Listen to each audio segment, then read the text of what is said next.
오늘 그 설교를 위해 갈라디아서를 반복해서 읽다가 오늘 읽은 20절을 중심으로 말씀을 전하기로 마음을 정하고 말씀을 계속해서 묵상하며 어떻게 전할까 고민하다가 지난 목요일 새벽에 잠시 잠을 깼을 때에 죽지 못해 산다는 말이 한국말이 생각났어요. 그런 말이 있죠, 그죠? 죽지 못해 산다. 그래서 이제 아침에 일어나가지고 인터넷 찾아봤어요.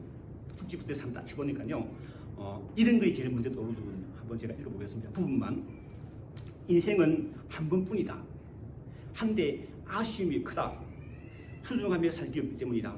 지나온 삶을 보고서처럼 수중부원하며 살 수 있다면 영화 엣지오브 투모 그런 얘기가 있나요? 예. 는 전쟁의 전자도 모르는 주인공 빌 케이지, 톰 크루즈가 전장에 배치되면서 시작한다. 외계 종족과 전투를 벌이는 미래 이야기다. 전쟁이 시작되자마자 주인공이 죽는다. 주인공이 1초 만에 죽는 영화가 이거인가라는 생각이 들 기회도 없이 다시 살아난다. 또 죽는다. 주인공은 타임루프에 갇혔다.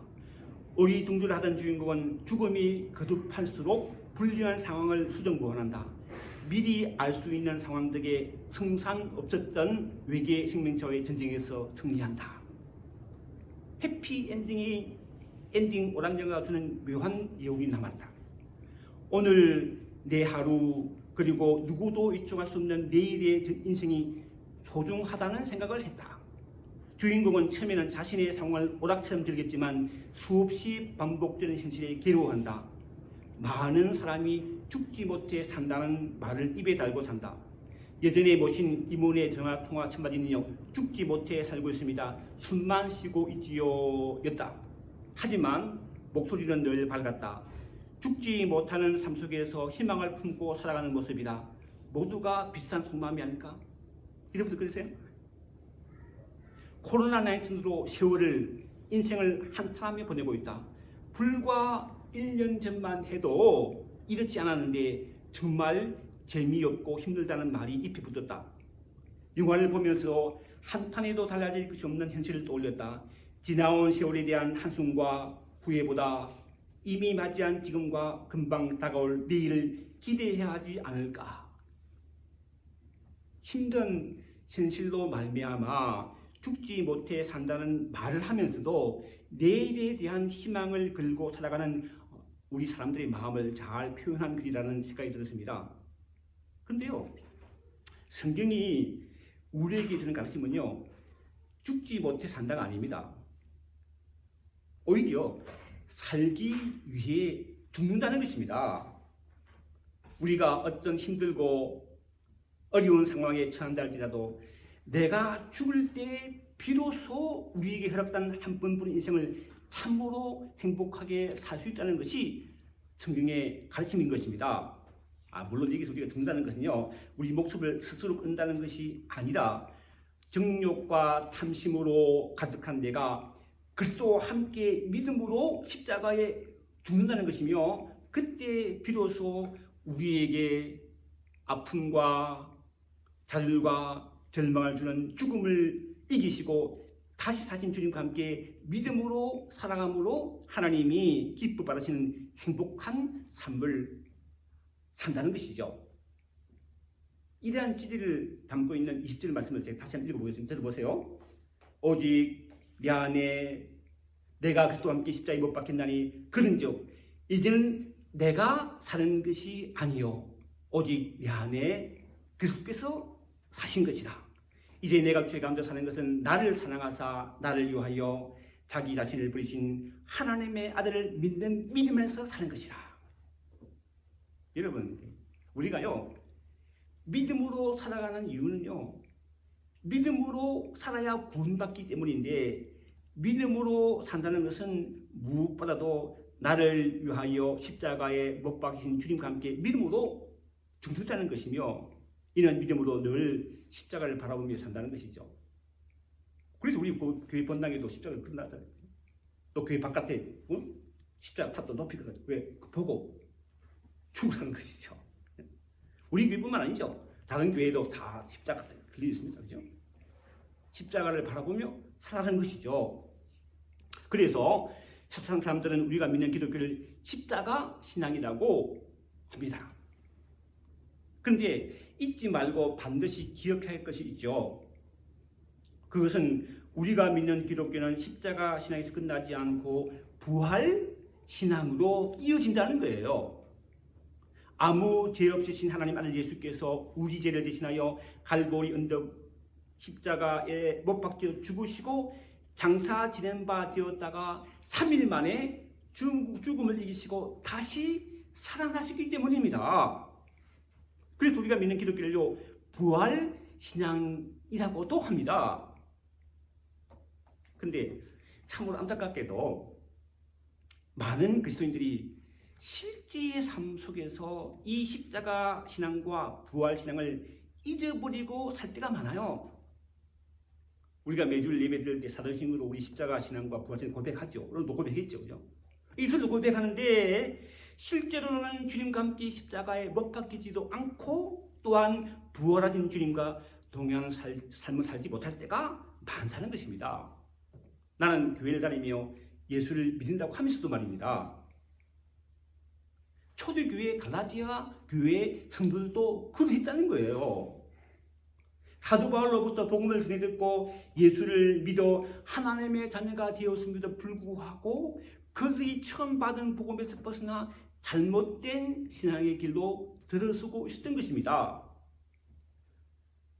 따라서 사도 바울은요, 이러한 심각한 영적인 도전에 직면하고 있던 갈라디아 교회 성도를 참으로 안타깝게 여기며 붓을 들어서 무려 6장에 걸쳐서 바른 신앙생활을 할 것을 간절히 고민하는 편지를 보냈는데 1장 1절에서 사실 이렇게 소개합니다. 사실 소개하는 거예요. 보면 1장 1절 보면요, 사람들에게서 난 것도 아니요 사람으로 말미암은 것도 아니요 오직 예수 그리스도와 그를 죽은 자 가운데서 살리신 하나님 아버지로 말미암아 사도된 바울은 라고 합니다. 뭐 저와 여러분 잘 아는 것처럼 복음을 전하는 사도가 되기 전에 사울은요, 예수 믿는 사람들, 즉 교회를 핍박하는데 누구보다도 앞섰던 사람이었습니다. 그는 하나님께서 모세를 통해 주신 율법을 반드시 지켜야 구원받는다고 철저하게 믿은 골수 정통 유대인이었기에 예수를 믿음으로 구원받는다고 주장하는 그리스도인들을 이 땅에서 모조리 제거해야 한다고 생각했습니다. 그런 잘못된 믿음을 가졌던 사울이 대제사장으로부터 공문을 받아서 다메섹에 있는 예수 믿는 자들을 결박하여 예루살렘으로 잡아오려고 길을 가다가 다메섹에 가까이 이르실 때에 환상 중에 부활하신 예수님의 음성을 듣습니다. 사울아, 사울아, 네가 어찌하여 나를 박해하느냐? 이에 사울은 주여 누구시니까 물었고 주님은요, 난 네가 박해하는 예수다 대답하시므로 부활하신 주님을 만난 사울은 그때부터 완전히 변하여 목숨을 걸고 복음을 전한 사도 바울이 된 것입니다.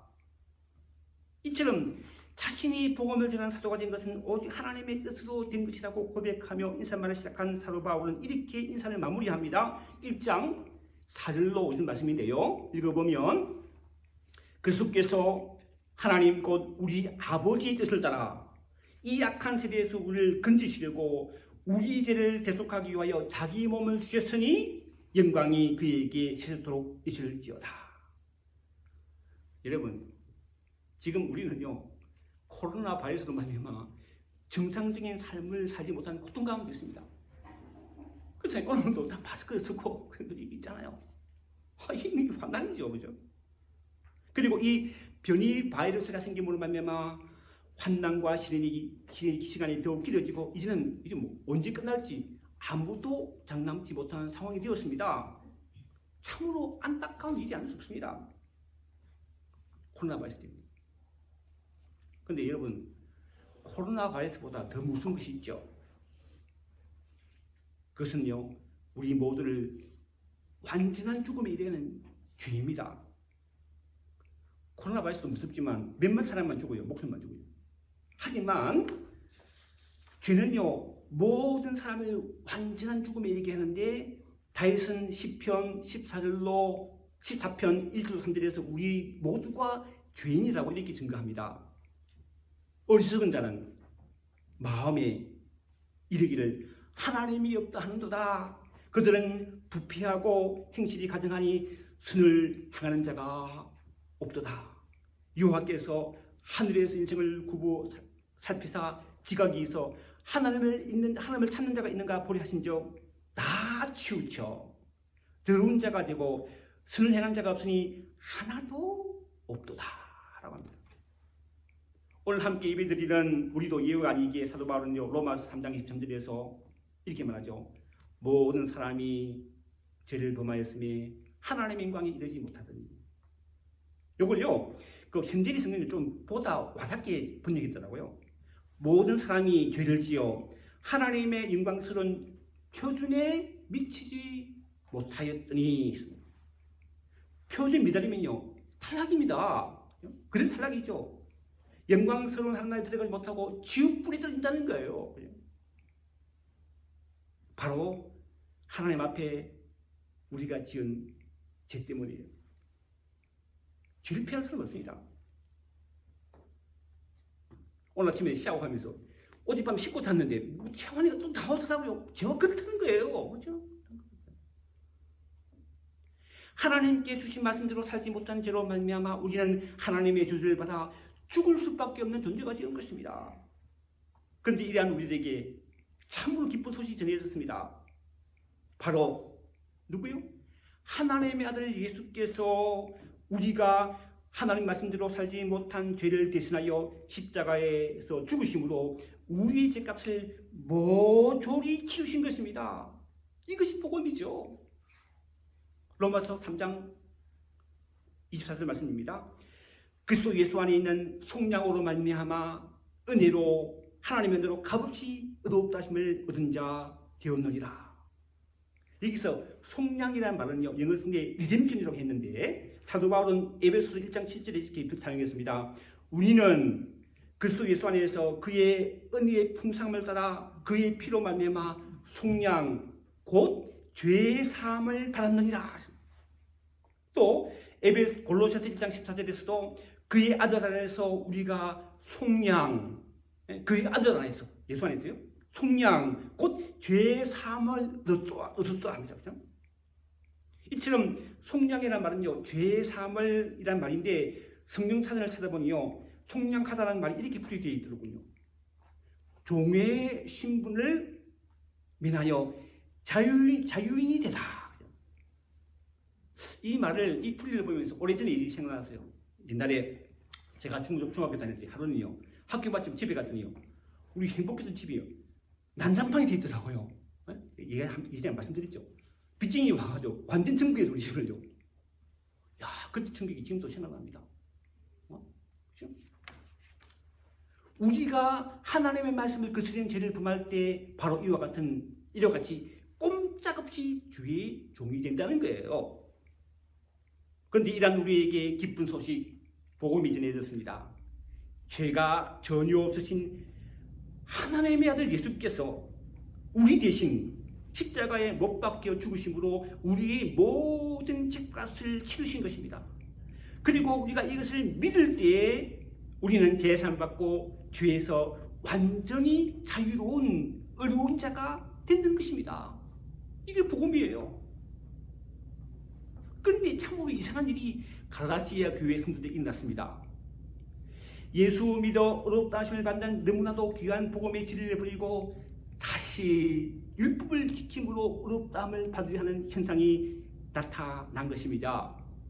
왜냐하면요 하나님께서 주신 율법을 지켜야 구원받는다고 주장하는 거짓 성도들이 갈라디아 교회에 가만히 들어와 구원받으려면 구약시대의 성도들처럼 율법의 가르침을 따라 할례를 받아야 한다고 성도들 유혹했고 참으로 어리석게도 성도들이 하나 둘씩 그들의 유혹에 넘어가 복음의 진리에서 떠나버린 것입니다. 그래서 사도 바울은요 1장 5절로 6절에서 이렇게 절규합니다. 그리스도의 은혜로 너희를 부르신 이를 이같이 속히 떠나 다른 복음을 따르는 것을 내가 이상히 하게 여기노라. 다른 복음은 없나니 다만 어떤 사람들이 너희를 변환하여 그리스도의 복음을 변하게 하려 합니다. 저는요 처음에는요 이거는 우리가 어떤 상갑다 생각해서 우리는 몸이 살잖아요, 그죠? 그렇잖아요. 상갑다 생각했습니다. 그러나 곧 그렇지 않을 수 있다는 것을 깨닫습니다. 왜냐하면 예나 지금이나 복음의 진리를 흐리게 하는 일은요 언제나 예수 믿는 데는 우리를 유혹하여 흔들어 잘못된 길로 가게 하기 때문입니다. 교묘하게 해요. 그러면 한다는 거예요. 오늘 본문에서 거짓신들이 갈라디아 교회에 가만히 들어와 성도들이 복음으로 말미암아 예수 안에서 누리는 자유를 빼앗고 다시 율법을 따르는 종으로 만들려고 했는데 심지어 예수님의 수제는 베드로조차도 게바조차도 이러한 영적인 공격을 받아 믿음이 잠깐 믿음 흔들림으로 말미암아 교회를 어렵게 했어요. 바울이 베드로 흔들리니까 다른 제도 흔들렸다는 거예요. 이에 사도 바울은 믿음의 한상 선배인 게바를 여지없이 비판했는데 그때 있었던 사건을 갈라디아서 2장 11로 13절이 있기 전까지요. 야고보에서 온 어떤 일이 일기 전에 게바가 이방인과 함께 먹다가 그들이 오매 그가 할례자를 두려워하여 떠나 물러가매 남은 유대인들도 그와 같이 외식함으로 바나바도 그들의 외식에 유혹되었느니라. 그 당시 유대 출신의 그리스도인들은요 이방 출신의 그리스도인들과 같이 식사하는 것을 꺼리는 잘못된 분위기가 있었는데 게바가 이방 출신의 그리스도인들과 함께 식사를 하고 있다가 야고보에서 보낸 어떤 정통 유대 출신의 그리스도인들이 온다는 소식을 듣고요 혹시 책 잡힐 것이 두려워서 슬그머니 밥을 먹다가 자리에 일어난 거예요. 이러한 계발을 따라 다른 유대 출신의 그리스도인들이 자리에서 일어난 것입니다. 그러니 뭐 이방 그리스도인들이 우리나라 말로 낙동과 오리알들이 뭐라 되죠? 낙동과 오리알 시대가 된 것이죠.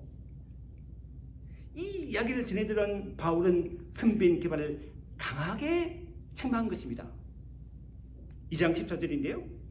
그러므로 나는 그들이 복음의 진리를 따라 바르게 행하지 아니함을 보고 모든 자 앞에서 게바에게 이르되 네가 유대인으로서 이방인을 따르고 유대인답게 살지 아니하면서 어찌 억지로 이방인을 유대인답게 살게 하려느냐. 이를 쉽게 말하면요 예수 믿는다는 것은요 복음의 진리를 따라 바르게 행한다는 것이며 이는 유대인이나 이방인이나 예수 안에서 하나다는 것을 보여주는 삶을 실제로 살아야 한다는 것입니다. 이어서 사도 바울은요 복음의 진리를 다시 한번 강조합니다. 2장 15절로 16절 말씀인데요. 들어보세요. 우리는 본래 유대인이요 이방주인이 아니오되 사람이 어렵게 되는 것은 율법의 행위로 말미암은 것이 아니요 오직 예수 그리스도를 믿음으로 말미암는 줄로 알므로 우리도 그리스도 예수를 믿나니 이는 율법의 행위로서가 아니고 그리스도를 믿음으로써 어렵다 함을 얻으려 함이라. 율법의 행위로는 어렵다 함을 얻을 육체가 없느니라. 여러분요 어렵게 된다는 것은요 죄가 없게 된다는 것인데 우리가 죄가 없을 때에 비로소 우리는 거룩하신 하나님의 자녀가 되며 거룩하신 하나님이 우리와 늘 함께 할 수 있는 것입니다. 왜? 하나님은 죄가 없으신 분이기 때문에. 그래서 어렵게 된 게 중요하다는 거예요. 그냥 지나치지 마세요. 중요하다는 거예요. 우리가 어렵게 되는 것은 너무나도 큰 축복이며 우리가 어렵게 되는 것은 하나님께 주신 율법을 지킴으로 되는 것이 아니라 예수를 믿음으로 된다는 것인데 예수를 믿는다는 것은 오늘 우리 일간 20절 말씀처럼 이제 나는 그리스도와 함께 십자가에 못 박혀 죽고 내 안에 그리스도께서 사신다는 것이며 나를 사랑하사 나를 위하여 자기 자신을 부리신 하나님의 아들 믿는 믿음만 해서 산다고 고백하는 것입니다. 그런데 갈라디아 교회 성도는 이단의 유혹을 받아서 복음의 진리를 버리고 율법을 지킴으로 어렵다함을 발휘했다는 것입니다. 그래서 사도 바울은요 너무 안타까운 마음으로 갈라디아 교회 성도들이 이렇게 말합니다. 갈라디아서 3장 1절로 3절인데요. 제가 읽어보겠습니다. 어리석도다. 갈라디아 사람들아, 예수 그리스도께서 십자가에 못 박히신 것이 너희 눈앞에 보이거늘 누가 너희를 깨드냐. 내가 너희에게 다만 이것을 알아보리 하노니 그 뜻입니다. 너희가 성령을 받은 것이 율법의 행위로냐 혹은 듣고 믿음으로냐. 너희가 이같이 어리석었냐. 성령으로 시작하였다가 이제는 육체로 마치겠느냐. 여러분, 비단 이때뿐만 아니라 요즘도 너무나 많은 사람들이 이처럼 복음의 질을 버리고 율법을 지킴으로 어렵다함을 받으려 합니다. 하나님을 함께 예배하고 성들과 교제하며 이웃을 사는 것이 예수를 믿는 것이고 복음의 질을 따르는 것인데, 그냥 착하고 선하게 살면 어렵다함을 받고 구원받는다고 여긴다는 거예요. 여러분, 절대로 그렇지 않습니다. 예수 믿는다는 것은 나를 위하여 십자가에 죽으신 예수님을 믿는다는 것일 뿐만 아니라 다시 사신 부활하신 주님이 지금은 성령으로 오시어 나와 함께 사신다는 것을 믿으며 나를 인도하시는 성령께 순종하며 산다는 거예요. 그래서 사도 바울은 이렇게 생각합니다. 갈라디아서 3장 5절 6절 말씀인데요. 너희에게, 예수 믿는 너희에게 말이죠. 너희에게 성령을 주시고 너희 가운데 능력을 행하시는 이의 율법의 행위에 있으냐 혹은 듣고 믿음에 있으냐. 아브라함이 하나님을 믿음에 그것을 그에게 의로 증하셨다함과 같으니라. 사랑하는 성도 여러분, 이 세상에서 가장 큰 축복은요, 예수 믿는 거예요. 이보다 큰 축복이 없습니다. 왜? 예수 믿어야 구원받기 때문입니다. 그래서 저와 여러분들이요, 세례받은 것이며, 세례받았다는 것은 내가 주님과 함께 십자가에 죽었다는 것을 믿는다는 것이며, 그리스도께서 죽은 자 가운데 다시 사신 것처럼 우리 또한 다시 살아나 새 생명 가운데 행한다는 거예요. 여러분, 우리가 어떻게 새 생명 가운데 행할 수 있습니까? 내가 아니에요. 내가. 죽음을 이기시고 다시 사신 주님이 지금은 성령님으로 우리와 함께 하심을 믿고 성령의 인도하심을 따라 순종하며 살 때에 우리는 비로소 새 생명 가운데 행하게 되는 줄 믿습니다. 그러므로 지금도 예수 믿는 우리와 함께 하시며 앞서 행하시는 성령의 인도하심에 순종하심으로 믿음의 수상 아브라함이 받았던 놀라운 복을 누리는 여러분 모두가 되시기를 주님의 이름으로 축원합니다. 기도하겠습니다. 사랑하는 주님, 죄인된 우리는 예수님과 함께 십자가에 죽었고 다시 사신 주님과 함께 새 사람이 된 줄로 믿습니다. 기도하오니 이제 예수 믿는 우리에게 주신 성령의 인도하심을 따라 새 생명 가운데 행함으로 복된 삶을 살아가는 질 되도록 축복해 주옵소서. 예수님의 이름으로 기도합나이다. 아멘.